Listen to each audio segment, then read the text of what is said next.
Hello, class 4th.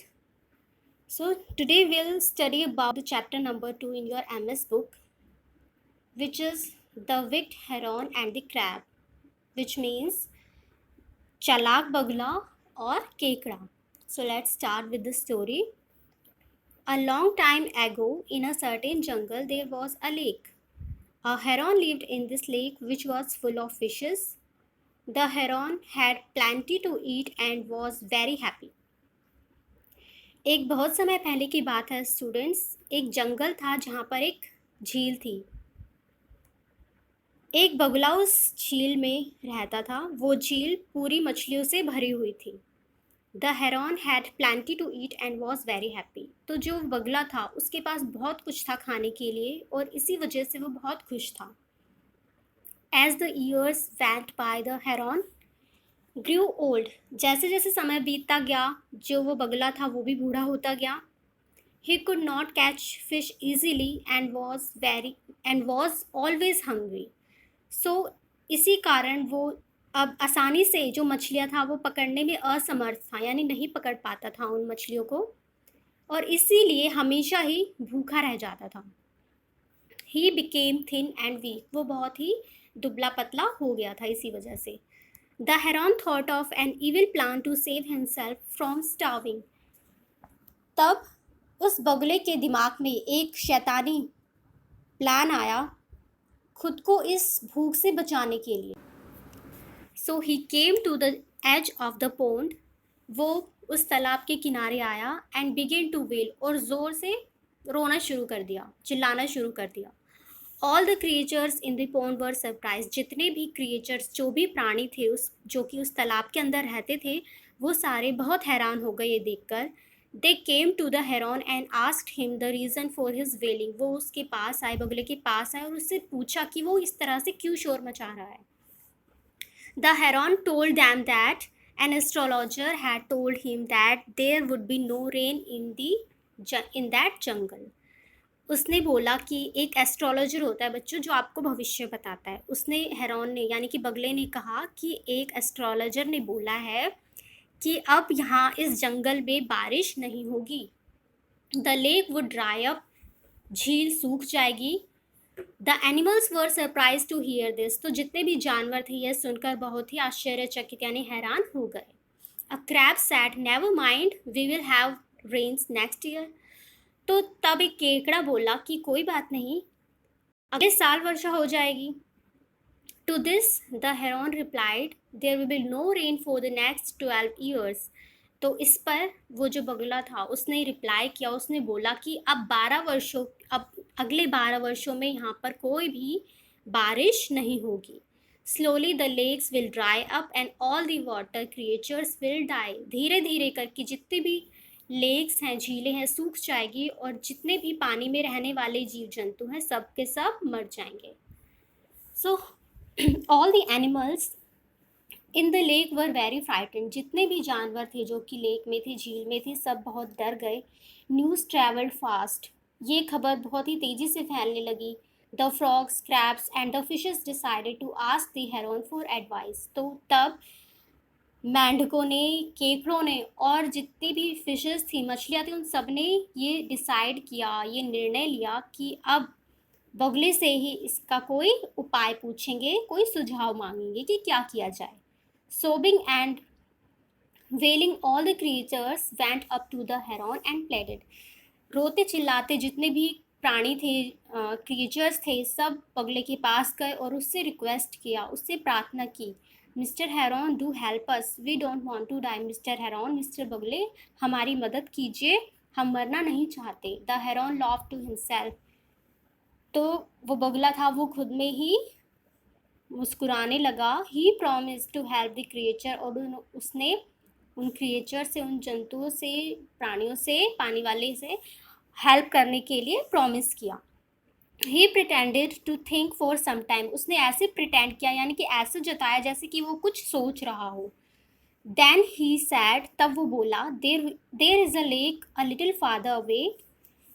It is full of water. That lake will never dry up. If you ride on my back, I'll take you there. वो बोला कि थोड़ी ही दूरी पर एक और झील है जो कि पानी से पूरी भरी हुई है, वो कभी नहीं सूखती। सो अगर तुम मेरी कमर पर बैठकर जाओ वहाँ, तो मैं तुम्हें वहाँ पर ले जाऊँगा। There was a mad rush in the water. तो ये सुनते ही पानी के अंदर बिल्कुल सब पागल हो गए सुन के ही, और एवरीवन स्टार्टेड शाउटिंग, सब चिल्लाने लगे, take me first mister heron, सबसे पहले मैं जाऊंगा mister heron. So the wicked heron took them one by one on his back. तो फिर वो जो चालाक बगला था वो एक एक कर कर उन सभी को अपनी पीठ पर बिठा कर ले गया। When he had phloem a little away, जब वो थोड़ी दूर पर उड़कर जाता, he would smash them against a rock, वो उनको एक पत्थर पर, एक चट्टान पर पटक देता, and eat them to his heart's content, और जब तक दिल ना भर जाता उनको खाता। The days passed happily for the heron. तो इसी तरह से जो दिन थे वो बहुत ही खुशी से बीत रहे थे उस बगुले के। ही वॉज नेवर हंग्री, फिर उसको भूख भी नहीं लगी। One day a crab crawled up to the heron. एक दिन एक केकड़ा रेंगता हुआ उस बगुले के पास आया और and asked to take it on the lake, और उसको बोला कि अब उसको उस झील के पास लेकर जाए। The Heron was tired of eating fish every day and so he happily agreed. तो जो बगला था वो भी हर दिन मछलियाँ खा खा कर बोर हो चुका था, तो इसलिए वो खुशी से उसकी बात को मान गया, उसको वहाँ ले जाने के लिए राजी हो गया। The heron took the crab on his back and carried him to the rock where he had killed the fishes. तो वो बगला था उस केकड़े को अपनी पीठ पर ले गया और जहाँ पर उस चट्टान के पास ले गया जहाँ पर उसने और जितनी भी जो फिशेस थी, जो मछलियाँ था, उनको मारा था। As they got closer to the ground, जैसे जैसे वो धरती के पास आता गया, crab was shocked to see fish bones everywhere. तो वो जो केकड़ा था वो हर जगह मछली की हड्डियां देखकर एकदम हैरान हो गया। The crab understood that they had been tricked. उस केकड़े को समझ आ गया कि उनके साथ धोखा हुआ है, उन्हें फंसाया गया है। The crab grabbed the heron slender neck with his strong claws and squeezed it to death. तो केकड़े ने जो हेरॉन्स की यानी कि बगले की नेक थी, स्लैंडर नेक होता है, दुबली पतली गर्दन, उसको अपने स्ट्रॉन्ग क्लॉज का मतलब होता है तेज पंजे। तो केकड़े ने अपने तेज पंजों से उस बगले की पतली सी गर्दन को एकदम जकड़ लिया, ग्रैब कर लिया, और उसको तब तक दबाता रहा जब तक कि वो मर ना गया। The crab slowly drag the neck and came back to the lake. तो फिर उसके बाद जो केकड़ा था वो धीरे धीरे खींचता हुआ उस गर्दन को आया और झील के पास ले गया।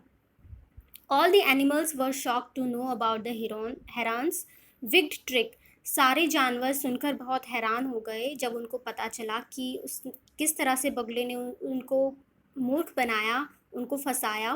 दे चीयर द ब्रेव क्रैब, और उन्होंने फिर जो वो बहादुर क्रैब था उसकी प्रशंसा की, उसको चीयर किया। So students, your story is finished and your moral of the story is excess of greed is harmful, यानी कि अत्यधिक लालच भी नुकसानदेह होती है, हमें लालच नहीं करना चाहिए, लालच बुरी बला है। So students, now come to the exercise.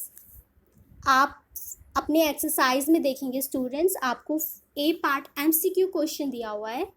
मैंने आपको एमसीक्यू क्वेश्चंस के आप देख सकते हो आपकी स्क्रीन पर, आपकी बुक में 5 क्वेश्चंस हैं। इन सभी 5 क्वेश्चंस के आंसर मैंने आपको यहाँ पर आंसर की में प्रोवाइड करा दिए हैं। So now second your question is true false, your B part. So B आपका ट्रू फॉल्स, जैसे कि फर्स्ट आप देख सकते हो आपकी बुक में, a heron lived in a lake, it is true. Then second, the heron could not catch fish easily, it is also true. The heron thought of an evil plan to save himself from starving. उस बगुले ने खुद को भूख से बचाने के लिए एक शैतानी प्लान सोचा, बिल्कुल सही, true. All the animals in the lake were very frightened. सभी जानवर जो भी झील में थे वो बहुत ही डरे हुए थे। Fourth is also true. And your last one is the heron took the fish on his back and carried them where he had killed them. It's false, क्योंकि जो बगुला था वो लास्ट में फिश को अपनी बैक पर नहीं लेके गया था, वो क्रैब को अपनी बैक पर ले गया था. So this statement is false. Your all four answer is all four answers are right and last one is wrong. So now come to the C part. Student, ये क्वेश्चन आपको आपकी imagination के according करना है, so just do it yourself. Now come to the D last one which is question answer. Now your first question is where did the heron live. Heron कहाँ रहता था? Heron lived in a lake. वो एक झील में रहता था. Second is what evil plan did the heron think to save himself from starving. Answer is the heron tricked the creature by telling them that there will be no rain for the next 12 years. उसने जो दूसरे जीव जंतु थे उनको trick किया, उनको फंसाया. क्या कहकर फंसाया? कि अगले 12 वर्षों में कोई बारिश नहीं होगी. So he would take them to the other lake on his back and would eat them. तो फिर उसने क्या किया? अपनी पीठ पर बिठाया उन लोगों को और उनको खा गया. तो यही जो उसका शैतानी प्लान था उस बगुले का, उसने बनाया था. So your third question is why did all the creatures go up to the heron. तो जितने भी क्रिएचर्स थे वो हेरॉन के पास मतलब किस लिए गए थे? हेल्प के लिए गए थे. All the creatures went up to the heron for help. Your last question is how did the crab kill the wicked heron. उस बगुले ने क्या प्लान बनाया? उस क्रैब ने जो केकड़ा था उसने बगुले को, उस चालाक बगुले को कैसे मारा? तो इसका आंसर आप फोर्थ देख सकते हो. The crab grab the Heron's neck with his strong claws and squeezed it death. उसने उसकी गर्दन, दुबली पतली गर्दन को अपने स्ट्रॉन्ग पंजों से दबा दिया और तब तक दबाए रखा जब तक कि वो मर ना गया. So your chapter is finished now. Students, your homework is आपको इस chapter के word meaning आपकी notebook में करने हैं. Then you have to complete your exercise. So it's all about your exercise and chapter number 2. Next class में chapter number 3 के साथ बहुत जल्दी आपसे मिलूंगी. तब तक के लिए आप अपना होमवर्क कंप्लीट कर लीजिए. Now bye, take care.